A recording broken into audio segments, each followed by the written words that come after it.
Hello, hello. God bless you and welcome to another podcast, A Simplistic Word with Elder Dwight Kenneth Kirk.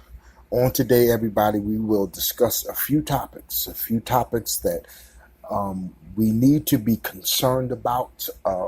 There are some things that we do need to begin to do, everyone. We need to start discerning all of the things that are happening and stop doing this inclusion thing that Miss Janelle Monáe pushes amongst everyone.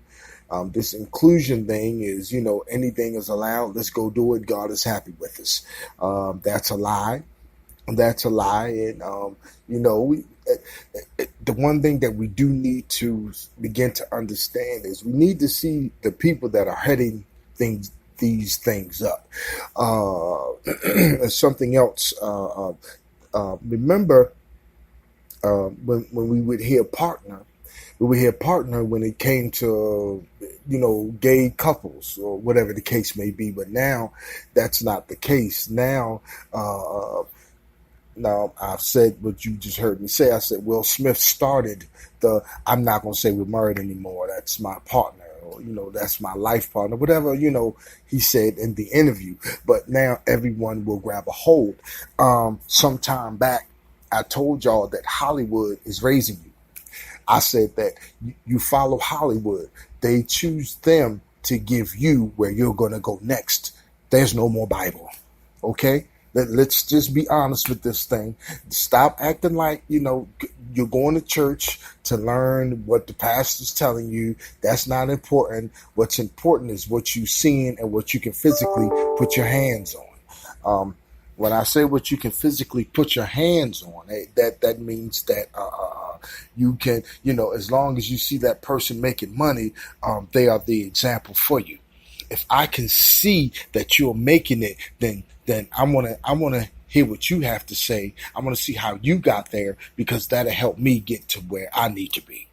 No, I don't want to hear about Moses and Noah anymore. That's not important. That they're dead and gone. That really doesn't mean anything, and all this other stuff. So now let me start looking at Will Smith and Jada Pinkett. The best marriage ever. But since they're no longer going to say marriage, then me neither, because that's my God. Now I know what you're saying, Elder Kirk. Come on, man. Would you? Y'all are not understanding the shifts in time. Y'all are not understanding how just the simple way that they are saying things, or the stuff that they are saying, and then it becomes popular, and then guess what? It becomes a lifestyle. We are not aware of exactly where the church begins, the building for business, and where the world ends, because they're all the same. They're all doing the same thing right about now, doing whatever they want to do, and God is pleased. I honestly, everybody, I've said this before, I'll say it again. I'm not going back to the building for business for you to be able to rule over me and have power over me, or for me to give you the authority over me. See, some people say, oh, well, God told me. No, God didn't tell you. You felt like that was the thing to do. That was the place to go. And that's not what it was. So when you get ready to leave, that's what, I thought God told you to come here. Everyone, please listen to Elder Kirk. All right? Because what I want to do is to help. It's a personal relationship with God that is the key here. The things that we're getting there ready to discuss, those are the distractions to keep you from God. All right, it keeps you from God. The same way, dumb Trump is, bringing back up this flag stuff and kneeling thing and all this other stuff to get you away from, he's just dirt dog, no good, you know what I'm saying, and going to good and getting ready to do 4 more years because of the smartest people in the world. Whether you vote or not, it's going to happen. Now, I could be wrong. They're trying to fool me, but I'm not fooled. They will, when it's time to run again, he will be running, even though what he done. Whatever, he can die and go to hell. All right, everyone. I'm going to move on here. I need you to um, understand this other thing right here. Beware of the loyalty lie.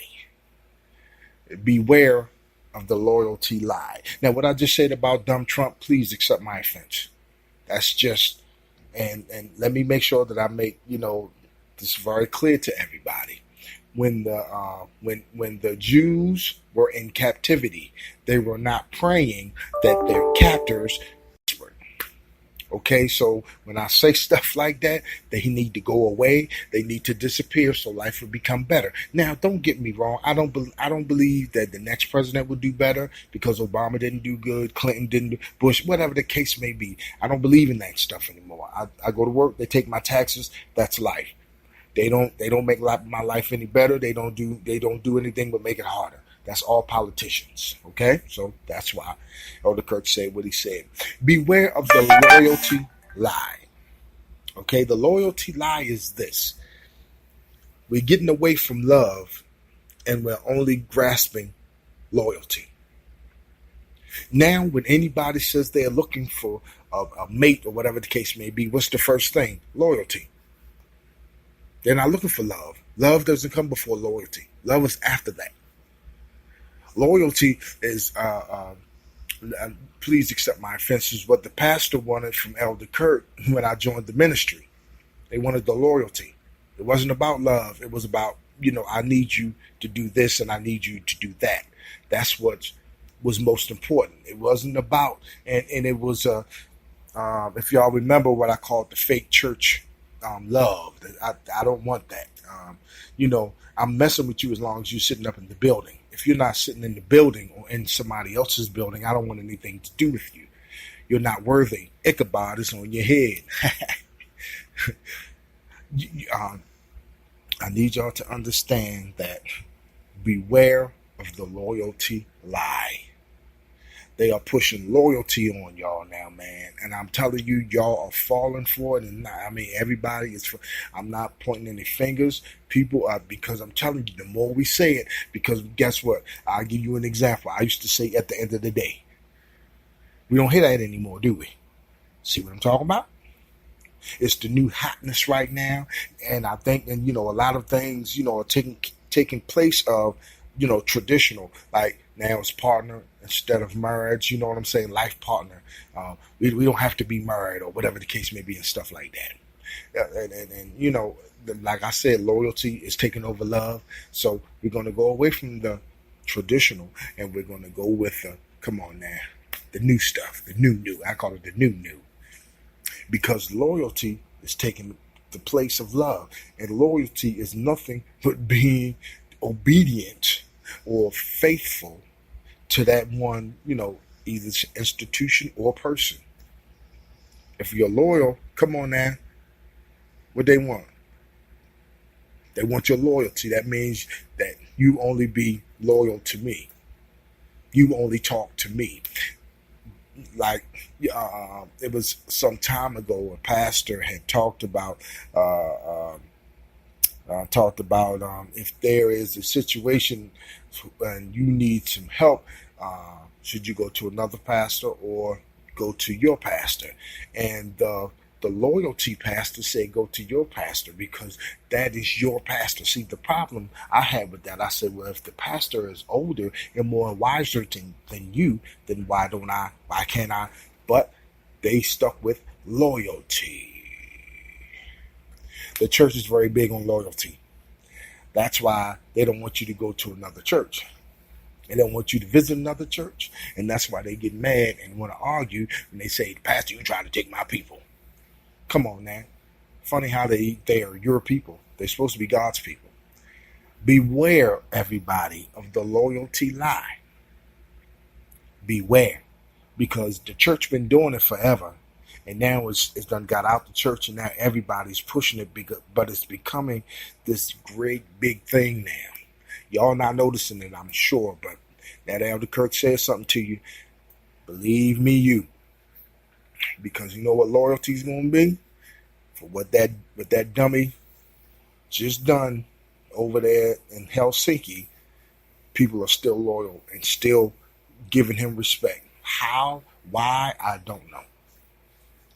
So let's move on to our last subject.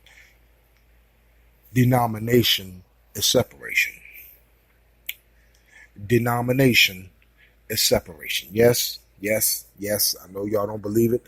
Denomination is separation. And I'm not talking about the money.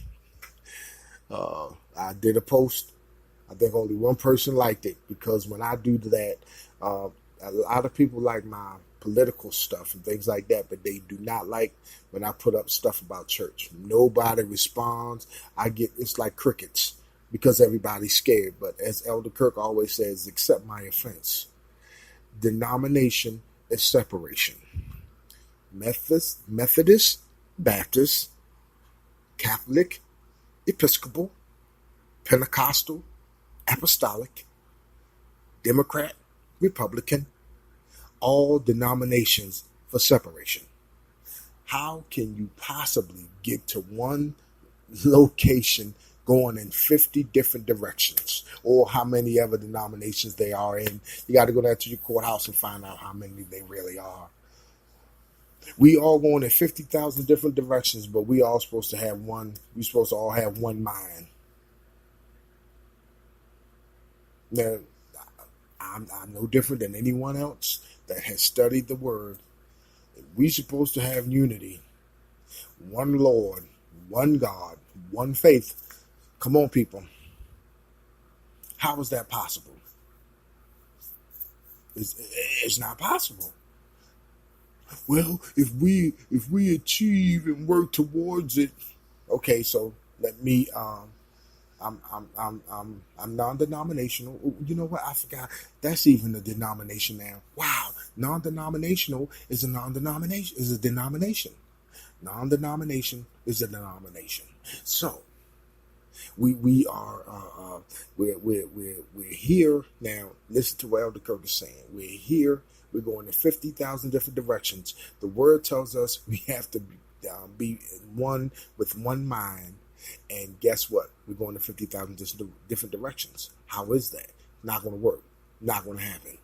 So get up every Sunday morning and go to your 50,000 different churches, believe 50,000 different things, and still say, yes, God is pleased. Wow. The more I study and research and find out information, I'm telling you, man, I'm just like, no way. I'm not going back and sitting up in there. My wife sent me a post. She sent me from some years back, man, and the lady was talking about why she don't go to the church anymore. And like I said, and researching and finding out, and then sitting there and going through it, and then noticing that after you're no longer sitting there, people are still doing this. Wow. Denomination is separation, y'all. And when you wake up and start realizing that you're just going out and doing what man said to do, doing religious practices, pagan rituals, then you'll find out. That's why God's not speaking to me. Only the pastor is speaking to me. That's why a church full of folk, God's only talking to the pastor. How is that? And he's God. Everybody, remember, beware of the loyalty lie, and denomination is separation. Get away from this inclusion. Get away from this inclusion. Because there's no way for you to read the word and still say, God is pleased. So everybody, please, thank you for joining Elder Kirk on today. And remember, everybody, put your Bible on your iPod, your cell phone, or your computer.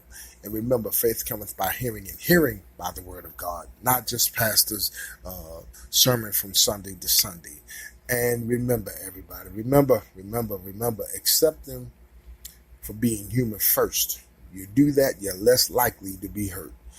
And remember, God's not going to tell man everything, because if he tells man everything, then you won't need God. God bless you, everybody. Hallelujah! If you know that he's a firm foundation,